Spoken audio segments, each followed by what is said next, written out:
the psychologist, but she felt that she was seeing that most likely, not set in stone, but most likely that I was mildly autistic.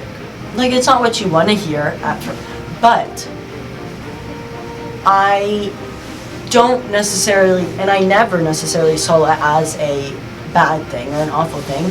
I saw it as something that allowed me to know myself better and know why I worked. But it has really opened my eyes to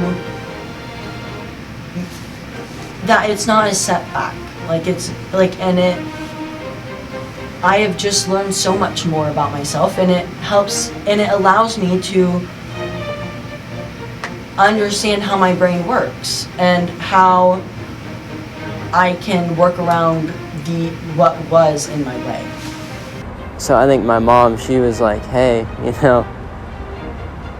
because I didn't really, I knew my dad and my sister, took medicines, but I didn't really know what they were for. And she's like, hey, they, you don't think any less of them for taking medications for anxiety and depression. And, there's no problem with that.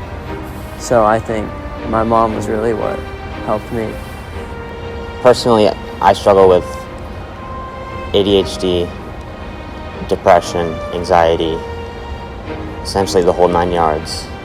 And it's one of those things where I have to take medicine every day, and I have to constantly be thinking about what is going on in my life. At first it used to bother me, but now that I've gotten kind of used to it, it's just one of those daily things, a part of my daily schedule.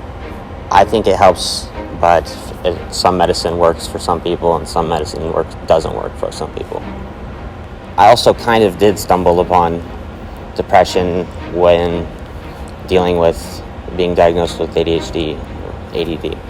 And it was one of those things that was like, what's wrong with me? And it was one of those things that I thought that my image that I portrayed myself was that it was my fault.